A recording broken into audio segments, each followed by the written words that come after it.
Mạc Lucy cùng Clyde A. Mạc nơi tin ní, Mạc nâng một chui côn ở bàn. Bà anh trong chui ôn srei nâng côn srei rồi bỏ hành. Một tam Asiatan ní chăm tha trơ một mình anh. Cùng trong pra lập bích ở so. Ba mình ấy chân tê anh nâng ban trâm tại so puke tê Steven.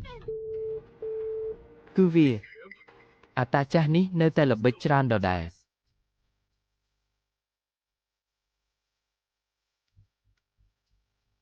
Ta còn lại ní nề ná.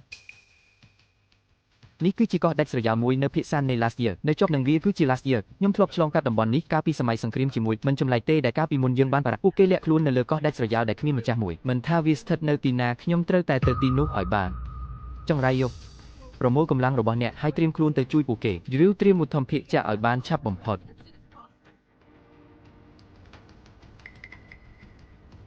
Gì? Let's see. Công bà ròm ấy mình tha miên rương ở vây cỏ đòi. Mạc nâng nom côn tiền phí chênh phí tin nút hỏi bàn.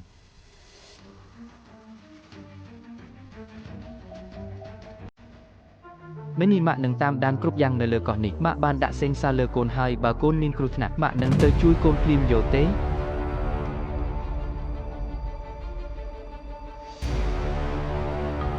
Mini mạc.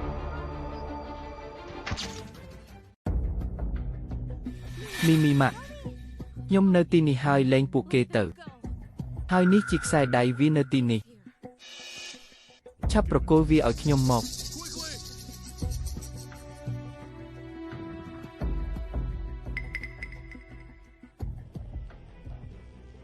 Ha ha. Tí bồng phốt nhóm ban xe đầy sầm ngạt ni hai. Lời ní nhóm cứ chỉ nẹ cục krong này về xe.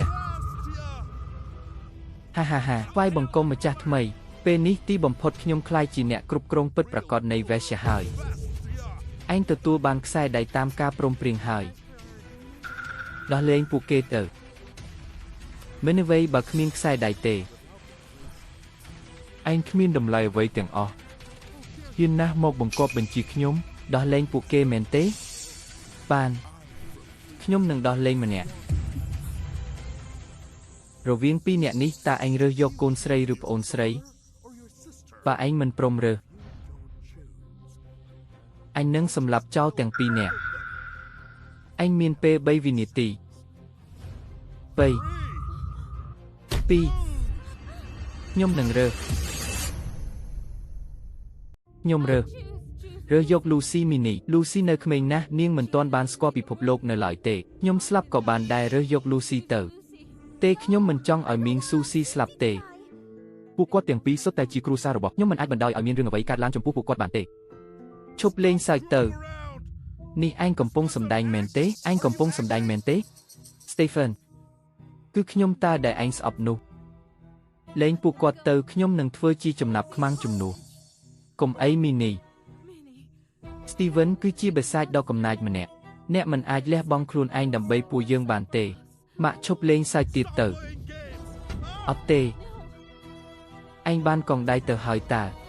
Nhóm khmiên sa mặt tập hiệp tô nâng anh tê. Trâm trơ hơi. Lờ ní còn đai nơi khôn đai nhom hơi.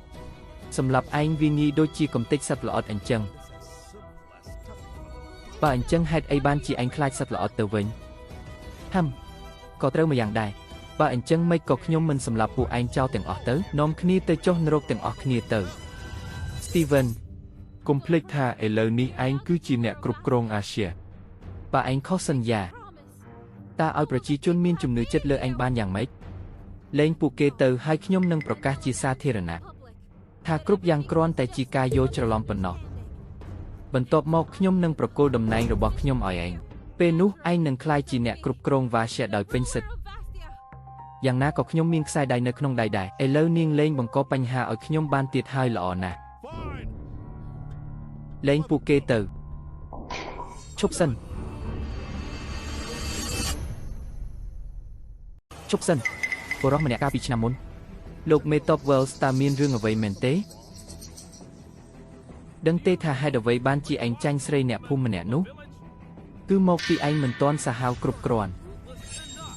ឯងមានខ្សែដៃក្នុងដៃហើយតើមានអ្នកណាហ៊ានប្រឆាំងនឹងឯងទៀតគ្រាន់តែសម្រាប់អ្នកណាដែលមិនស្ដាប់បង្គាប់ឯងទៅហើយនៅ Vasia មានពាក្យគេពោលថា គឺដើម្បីធ្វើជាការព្រមានដល់អ្នកដទៃយកនាងនិងពួកដែលសល់មកធ្វើជាការព្រមានគ្រប់យ៉ាងនឹងរៀបរយទៅតាមឯងហ៊ានយ៉ាងម៉េចមកលូកដៃក្នុងរឿងរបស់ Vasha ពួកឯងពួក Lashens មកនេះមែននេះគឺជាឧត្តមសេនីយ៍ George Wells មកពី Vasha ខ្ញុំសូមណែនាំឲ្យឯងធ្វើខ្លួនឲ្យស្រួលបួល Steven ឯងបានខົບខិតជាមួយការវិលត្រឡប់របស់ពួក Lashen ដើម្បីធ្វើបាបប្រជាជន Vasha ឯងគឺជាជនក្បត់អាចជនក្បត់ខ្ញុំ Steven Gold គឺជាអ្នកគ្រប់គ្រង Vasha តើឲ្យខ្ញុំខ្លាចជាជនក្បត់បានយ៉ាងម៉េចដោយមានការគ្រប់គ្រងពី Metop Wells តាំងពីឆ្នាំមុន Vasha នឹងខ្លាចជាមហាអំណាចពិភពលោកជាមិនខានជប់និយាយរឿងឥតប្រយោជន៍ជាមួយស្អែកនេះចាប់ខ្លួននាងម្នាក់ទៀតទៅចោទប្រកាន់ពួកគេពីបទក្បត់ជាតិហើយកាត់ទោសប្រហារជីវិតចាំមើលថាតើមានអ្នកណាហ៊ានប្រឆាំងនឹងខ្ញុំនឹងធ្វើតាមអ្វីដែល Metop Wells បានប្រាប់ពួកឯងចាប់ខ្លួននាងទៅបែងអ៊ី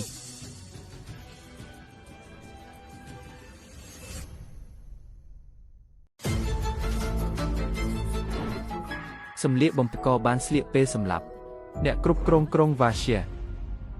តើអញបានបញ្ជូនមនុស្សទៅសម្លាប់អតីតអ្នកគ្រប់គ្រងក្រុង Asha មែនទេក្នុងពេលដែលអញជិតស្លាប់ទៅហើយនេះយើងនឹងឲ្យអញស្លាប់ទាំងដឹងការពិតមែនហើយគឺយើងជាអ្នកធ្វើអាសាត្រិឆានអាតាចាស់ល្ងងនោះមិនព្រមស្ដាប់យើងសោះហើយនៅតែបន្តប្រឆាំងនឹងពួកយើងខ្ញុំមានតែត្រូវបញ្ជូនគេទៅឲ្យផុតមីនីនៅពេលនេះឯងនៅតែរឹងរូសដល់ថ្នាក់នេះទៀតទោះបីជាឯងសម្លាប់ខ្ញុំក៏ដោយប្រជាជន Vasha នឹងមិនស្ដាប់បង្គាប់ឯងឡើយពួក Lashens ថោកទាបឯងត្រូវតែសងចំពោះទង្វើរបស់ឯងអូមីនីមើលទៅឯងប្រញាប់ចង់ទៅតាមអាចារ្យនោះណាស់មែនទេហើយអ្វីបានជាខ្ញុំគ្រប់គ្រងខ្លួនឯងមិនបាន Steven ឯងកំពុងធ្វើអីហ្នឹងទេគឺវាជាកងដៃរបស់ខ្ញុំឬមួយក៏កងដៃនឹងកំពុងបញ្ជា Steve ប្រហែលជាមិនមែនទេអ្នកណាដែលពាក់កងដៃនេះនឹងមានធម៌ពលរបស់វាឯងចង់សម្លាប់ខ្ញុំមែនទេកងដៃគឺកងដៃនឹងហើយដែលការពារខ្ញុំឯងហ៊ានលុបឆ្មក់វាប្រហារយើងផងនេះជាវាសនារបស់ឯង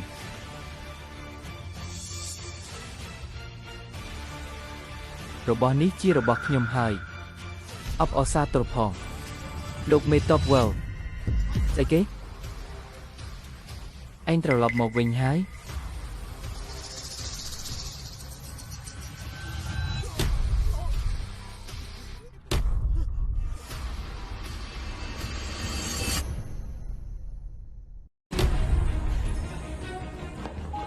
មើលទៅកងដៃនេះទទួលស្គាល់ខ្ញុំជាម្ចាស់វាហើយទោះបីជាត្រូវគេដណ្ដើមយកក៏វានៅតែការពារនិងត្រឡប់មករកខ្ញុំវិញដែរ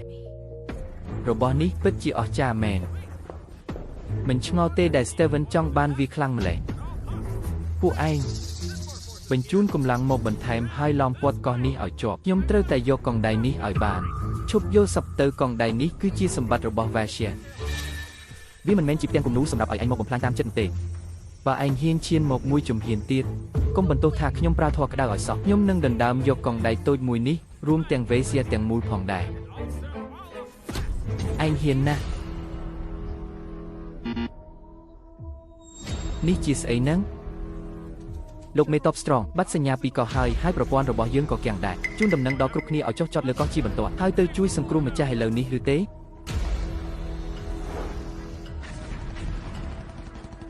ពួកឯងចង់ស្រីម្នាក់នេះទៅម៉ាក់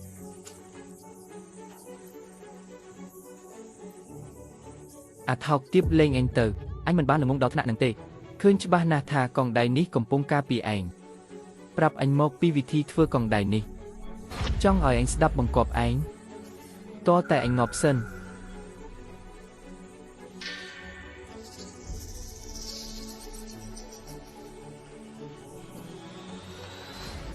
បើឯងមិនប្រាប់អញនឹងយកស្រីម្នាក់នេះទៅធ្វើការបម្រើគេហើយអញនឹងប្រគល់ប្អូនស្រីតែម្នាក់គត់របស់ឯងឲ្យទៅពួកកងទ័ព Las Vegas ឯងវាជាមនុស្សបិសាចនាំនាងចេញទៅស៊ីស៊ីទេលែងទៅស៊ីស៊ីមានអីត្រូវសប្បាយនឹងការរត់នេះទេទោះពាក់កងដៃនេះក៏ខ្ញុំនៅតែនិយាយដែរវាមិនទាន់បង្ហាញឫទ្ធិអំណាចទេរហូតដល់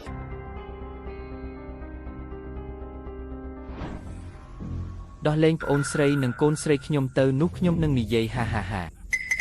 ជីវិតពួកឯងស្ថិតក្នុងដៃយើងហើយឯងគ្មានសិទ្ធិមកថ្លៃជាមួយយើងទេ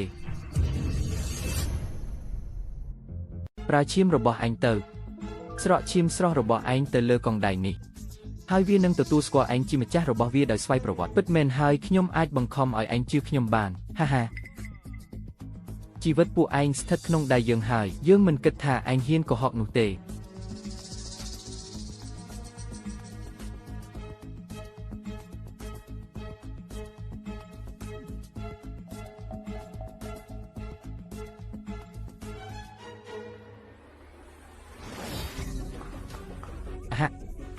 ហាន់ស៊ូគី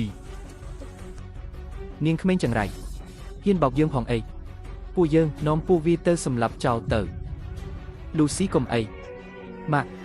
ចាបើឯងហ៊ានប៉ះពាល់កូនស្រីនិងប្អូនស្រីរបស់ខ្ញុំកុំបន្ទោសថាខ្ញុំដៃដល់ឲ្យឯងធ្វើបាបខ្ញុំនេះជាកម្មរបស់ឯងទេធ្វើទៅ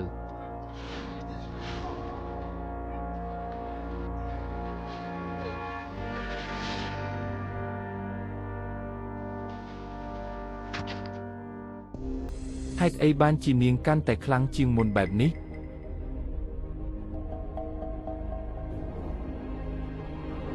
ម៉ាក់លូស៊ីខ្ញុំនឹងទៅជួយអ្នកទាំងពីរ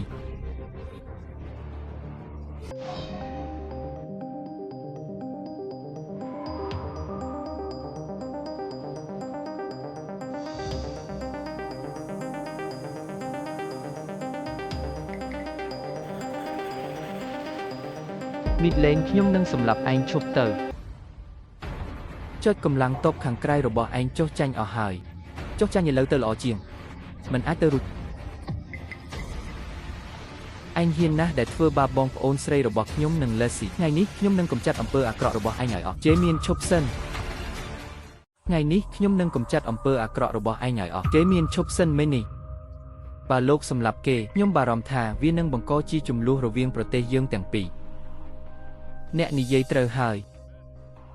នាំខ្លួន George Wells និងកងទ័ព Lashen ដែលចាប់បានទាំងអស់ចេញទៅយកទៅឃុំខ្លួនបាទចាប់ពីពេលនេះទៅកោះនេះនឹងស្ថិតនៅក្រោមការគ្រប់គ្រងរបស់ Vasia មានអ្នកណាម្នាក់មកពី Lassia ត្រូវបានអនុញ្ញាតឲ្យឈានជើងមកទីនេះឡើយ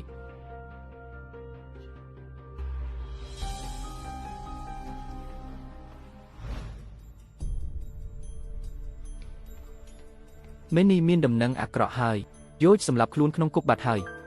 ស្អីគេខាងឡាសៀក៏បានចោទប្រកាន់ថាពួកយើងបានធ្វើបាបគេយ៉ាងព្រៃផ្សៃដែរហើយឥឡូវនេះពួកគេកំពុងបង្កបញ្ហាថែមទាំងបានចាប់ខ្លួនជនស៊ីវិលជាច្រើនយោជទើបតែសម្រាប់ខ្លួនសោះហើយពួកគេក៏បង្កបញ្ហាភ្លាមតែម្ដងពួកគេច្បាស់ជាបានរៀបគម្រោងទុកជាមុនហើយដេមៀនមើលទៅយើងប្រហែលជាត្រូវធ្វើសង្គ្រាមជាមួយឡាស្ទីហើយមីនីខ្ញុំរងចាំថ្ងៃនេះយូរហើយក្រោយសង្គ្រាមលើកមុនពួកគេនៅតែមិនទាន់រៀងចោលទៀតលើកនេះខ្ញុំនឹងដណ្ដើមយកឡាស្ទីមវិញឲ្យបានយល់ព្រមខ្ញុំនឹងទៅជាមួយអ្នក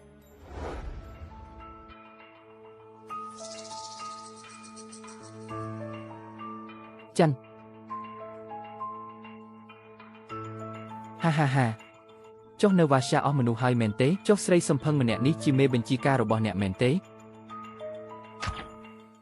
ចាន់ឯងគឺជាអ្នកគ្រប់គ្រងឡាស្ទីតើឯងមិនខ្លាចការដាក់ទណ្ឌកម្មអន្តរជាតិទេអីចំពោះការចាប់មនុស្សរបស់យើងធ្វើជាចំណាប់ខ្មាំងនរណាថាពួកគេជាចំណាប់ខ្មាំង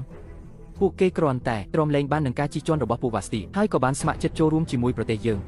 មិនអញ្ចឹងមែនទេពួកអាថោកទាបមកពីវ៉ាស្ទីត្រូវតែទទួលបានមេរៀនខ្លះហើយដាក់ទោសពួកវាទៅឈប់សិនចាន់លែងពួកគេទៅតើឯងមានលក្ខខណ្ឌអ្វីខ្លះយល់ថាឯងមានវត្ថុស័ក្តិសិទ្ធិដ៏អស្ចារ្យម្យ៉ាងតើវាមានឈ្មោះអ្វីកងដៃស័ក្តិសិទ្ធិមែនទេតើឯងចង់បានអ្វីខ្ញុំចង់ឲ្យឯងកំទេចវាដោយផ្ទាល់ដៃលើនេះបើខ្ញុំប្រើកម្លាំងបាយខ្ញុំបារម្ភថាខ្លាចថាប្រជាជននឹងរងគ្រោះថ្នាក់ដែរប៉ុន្តែវាជាមធ្យោបាយតែមួយគត់ដើម្បីសង្គ្រោះពួកគេ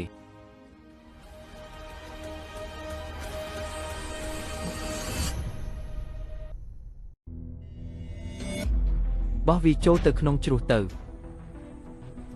អ្នកគ្រប់គ្រង Vasquez គ្រាន់តែជារឿងកំ pl ែងប៉ុណ្ណោះធ្វើឲ្យខ្ញុំវង្វេងអស់ហាក់ថាមនុស្សស្រីដូចជានាងអាចបោកក្បាលអាល្ងងនោះបានដោយរបៀបណា George Wells អាមនុស្សសម្រាមលែងពួកគេទៅបានហើយឯងធ្វើកិច្ចការទី1រួចហើយតើឥឡូវដល់កិច្ចការទី2ហើយ John កុំចង់បានហួសហេតុពេក តែកិច្ចការនោះជាអ្វីចុះហត្ថលេខាលើឯកសារនេះទៅដែលបញ្ជាក់ថា Sebastian នឹងចុះចូលក្រោម Last Year បានប្រកាសទៅកាន់ពិភពលោកទាំងមូលថា Vasia គ្រាន់តែជាខេត្តមួយរបស់ Last Year ប៉ុណ្ណោះរាល់កិច្ចការទាំងអស់នឹងស្ថិតនៅក្រោមការគ្រប់គ្រងរបស់ Last Year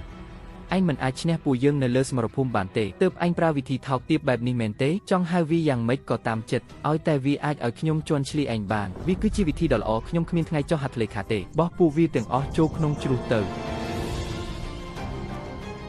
ខ្ញុំនឹងចុះហត្ថលេខា